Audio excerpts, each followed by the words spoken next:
अच्छा, आज का हमारा टॉपिक है Newton second law of motion.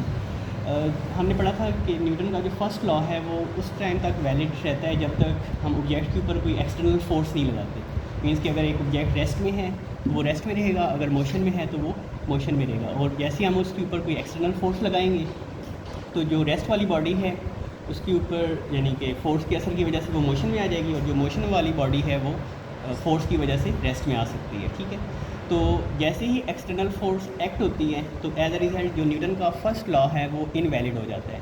तो उसके बाद जब फोर्स ऑब्जेक्ट के ऊपर अप्लाई होती है तो फिर हम न्यूटन के सेकंड लॉ की तरफ जो है वो लीड करते हैं, और इसके अकॉर्डिंग जब एक एक्सटर्नल फोर्स एक ऑब्जेक्ट के ऊपर अप्लाई होती है तो एज अ रिज़ल्ट वो एक्सटर्नल फोर्स क्या करती है, उस ऑब्जेक्ट के अंदर एक्सेलरेशन प्रोड्यूस कर देती है। मीन्स कि आपके पास वो जो ऑब्जेक्ट रेस्ट की हालत में था उस वक्त उसकी इनिशियल वेलोसिटी 0 थी, तो जैसे ही हम उस ऑब्जेक्ट के ऊपर फोर्स लगाएंगे तो वो ऑब्जेक्ट इन मोशन आ जाएगा, और एज अ रिजल्ट उसकी जो वेलोसिटी है वो चेंज होकर यानी कि एक न्यू वेलोसिटी के अंदर वो चला जाएगा। तो जब आपके पास वेलोसिटी चेंज होगी with respect to some time by applying force, तो ऑब्जेक्ट के अंदर क्या प्रोड्यूस होगा, एक्सेलरेशन प्रोड्यूस होगा। अब ये जो एक्सेलरेशन है जो इस ऑब्जेक्ट के अंदर प्रोड्यूस हुआ है ये दो चीज़ों के साथ रिलेट करता है। एक, हमने उस ऑब्जेक्ट के ऊपर जो फोर्स अप्लाई की है, और एक जो उस ऑब्जेक्ट का मैस है। ठीक है, यानी कि जो एक्सेलरेशन उस ऑब्जेक्ट के अंदर प्रोड्यूस होगा वो उसके मैस के ऊपर भी डिपेंड करेगा, और उसके ऊपर जो फोर्स हमने अप्लाई की है उसके ऊपर भी डिपेंड करेगा। अब ये इन दोनों चीज़ों के साथ कैसे रिलेट करता है कि अगर हम इस ऑब्जेक्ट के ऊपर फोर्स जो है वो कम लगाते हैं तो एज अ रिजल्ट जो इसमें एक्सेलरेशन है वो भी थोड़ा प्रोड्यूस होगा। मिसाल के तौर पे अगर हम एक ऑब्जेक्ट को हल्का सा पुश देते हैं तो वो थोड़ा सा मूव करेगा, यानी कि उसकी जो वेलोसिटी चेंज है वो थोड़ी होगी।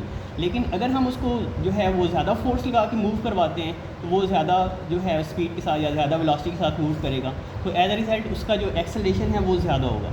तो इट्स मीन जो आपके पास फोर्स है वो उस एक्सेलरेशन के डायरेक्टली प्रोपोर्शनल है, या जो एक्सेलरेशन है वो अप्लाइड फोर्स के ऊपर इस तरह डिपेंड कर रहा है कि अगर अप्लाइड फोर्स ज़्यादा होगी तो एक्सेलरेशन ज़्यादा होगा, अगर अप्लाइड फोर्स कम होगी तो एक्सेलरेशन कम होगा। तो हम इस चीज़ को यूँ रिलेट करते हैं, acceleration is directly proportional to force.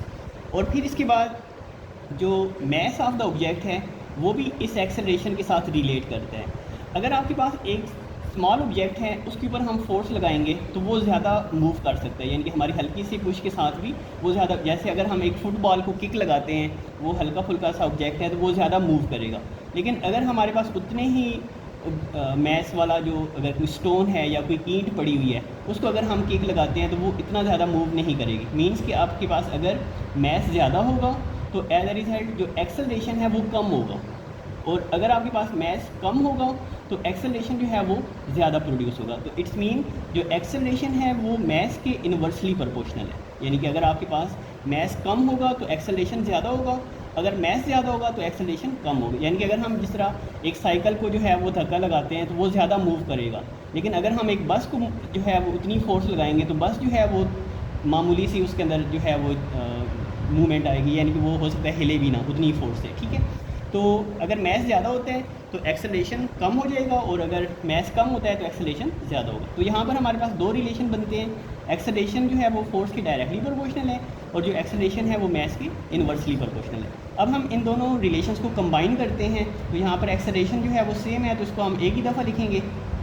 Acceleration is directly proportional to force and inversely proportional to mess.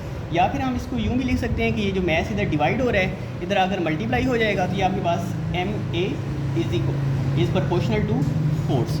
और यहाँ पर हम जो प्रोपोर्शनैलिटी साइन है इसको ख़त्म करने के लिए एक कांस्टेंट लगाते हैं। ठीक है, यानी कि हम इसको इक्वेशन के अंदर कन्वर्ट करते हैं। तो यहाँ पे ये जो कांस्टेंट है ये आपके पास इसको जब हम यानी कि न्यूटन का जो सेकंड लॉ है उसका जो कांस्टेंट है वो आपके पास K के इक्वल होता है। ठीक है, तो हमारे पास ये इक्वेशन बन जाएगी F is equal to KMA, और यहाँ पर ये जो K है इसकी जो वैल्यू है वो आपके पास 1 की इक्वल होती है।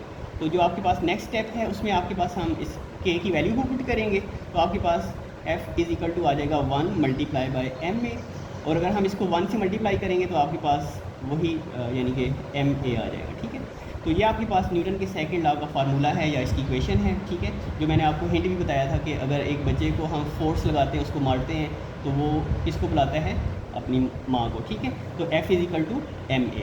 अब इसी